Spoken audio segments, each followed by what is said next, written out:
there's some similarities between the Luka trade and the Micah Parsons trade, right? That uh, Luka has had a great playoff run, took his team to the NBA Finals, but the fear was, hey, if you sign him to one of these supermax deals, $300+ million, he hadn't been in shape and he was not motivated to get in any better shape. Then you go to Micah Parsons, and what we've heard is that there was some sort of deal that was agreed to, then it wasn't, then it got to his agent who wasn't part of it, and then the whole thing blew up. And now you're hearing there's off-the-field stuff like, look, he likes football, maybe loves football, but he doesn't live football. And, oh, yeah, by the way, the podcast, the need for attention, sometimes he's distracted in meetings. That's an issue. And I think when you hear Jerry Jones say it listen, it's a smart trade if it was too expensive and not worth it, right? This is Khalil Mack with the Oakland Raiders all over again if that's really the plan.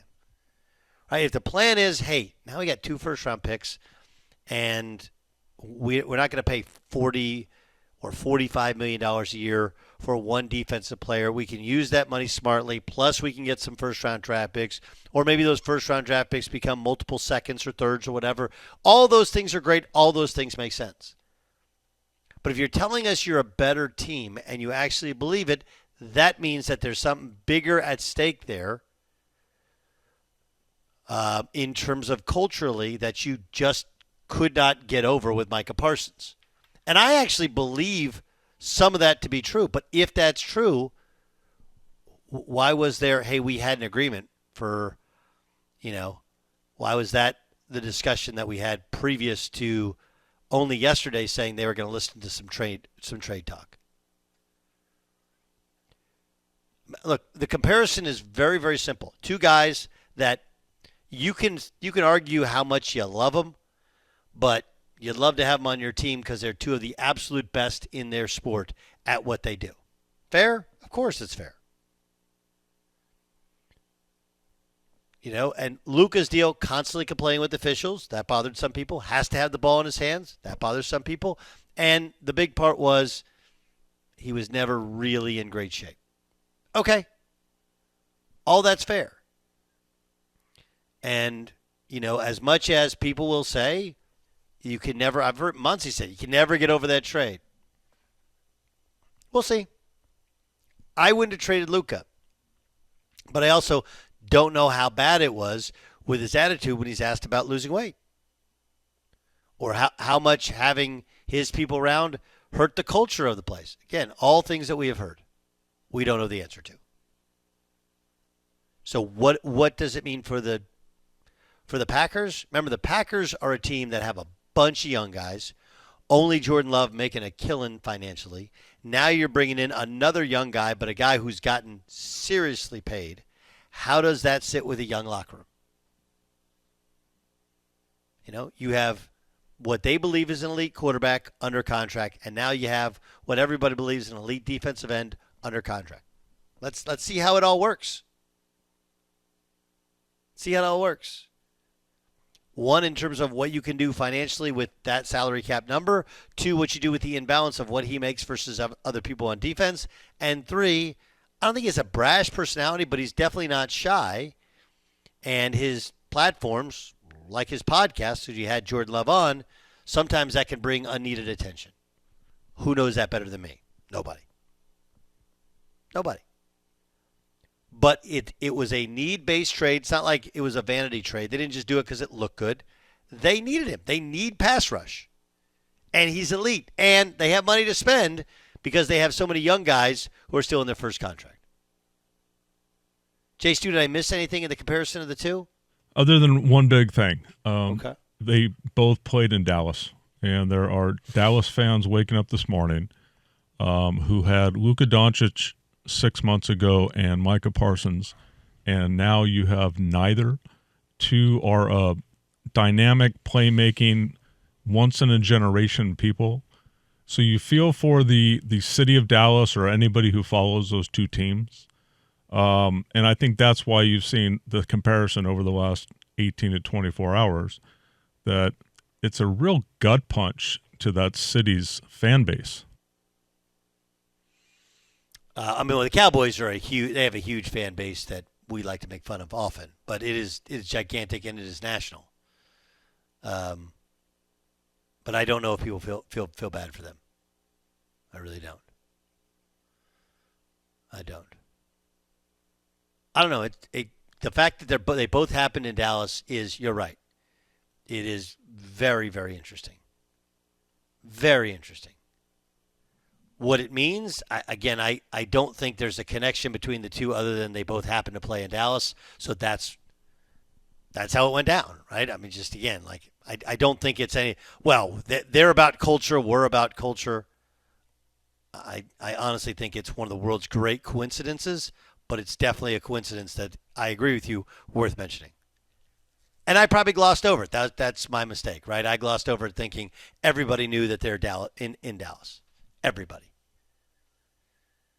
But there is a point there where if Micah Parsons was just not going to re-sign, then he did the right thing. I mean, that's the other part to it, which is how can you explain the inexplicable? And how can you explain Jerry, who, by the way, kept calling him Michael? Yeah, what's behind that? I don't think it was intentional, but I don't know. Is that not exceptionally is that not very dismissive and lacking respect? And Jerry knows that, and he keeps doing it on purpose? I don't know if he keeps doing it on purpose.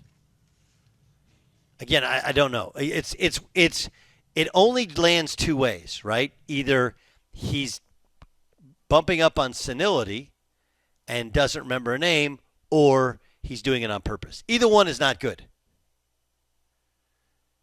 Now, there are guys, every coach, especially older coaches, they get caught up on names. I will give, but we saw this from Kirk Cousins, right? With the president, Bruce Allen was the president of the Redskins, became football team, became Commanders, and Bruce Allen called him Kurt Cousins like 8 times in an interview instead of Kirk. And if you know older people, they all have. I have an older gentleman on staff. He can't call it Chipotle. It's Chipotle or Chip. He just can't do it. It's like when Billy Madison tried to write risotto. He just can't do it. Just can't do it. I mean, that's the contradicting thing. You watched the press conference yesterday that was just so wild, but he would make very concise, smart points where he was on point. And then he would just be kind of scatterbrained. And maybe that's kind of the result of being 82 years old. And maybe Michael is just him being that age. But I couldn't help also, Doug, and if you haven't seen the doc, then I'll just kind of bring you up to speed. But, the biggest point of contention with him and Jimmy Johnson to this very day is who took credit for the Herschel Walker deal. To this day, that is the biggest point of contention. They both get very pissed off when you bring it up. And Jerry Jones, to me, I was watching that press conference yesterday, is like, okay, I'm going to do a Herschel Walker deal of my own. And when it pans out, when it is successful, like that Herschel Walker deal was, nobody could not give me the credit on this one. Yeah.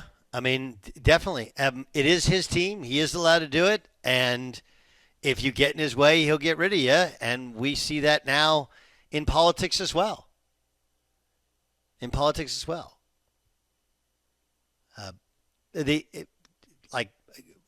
If we're honest with ourselves, the Browns have an owner that may help make some decisions. I'm sure all of these owners, think about the meddling owner and what happened in New England, right? That Belichick wanted to move on from Brady and give it to Garoppolo. That's the story. And Brady went to the owner and was like, dude, him or me. And they're like, we're going to get rid of Garoppolo. So this does happen. Ego and people want to claim credit and people having friendships and relationships. This is all part of sport. It's not simply about who takes the snap from center and how good they are at throwing a football. That's part of it, but there's a lot more that goes into it. A lot more good. This is a fascinating snapshot in Dallas sports history. And again, I don't think Dallas's whole narrative makes sense. I do think there's a world there where their culture is better without Micah, but I got to see what they replace him with. And because how many bad apples, most of the guys they've had that have had bad track records, and Dallas, a lot of them been defensive linemen. So Micah Parsons might have some issues with what he says in a podcast, but he's not a drug guy. He hasn't been arrested. He hasn't violated women in any way. He's a great football player. Like, the worst thing he does is he had a disappointing playoffs because they were behind because their quarterback turned the football over. Oh, well.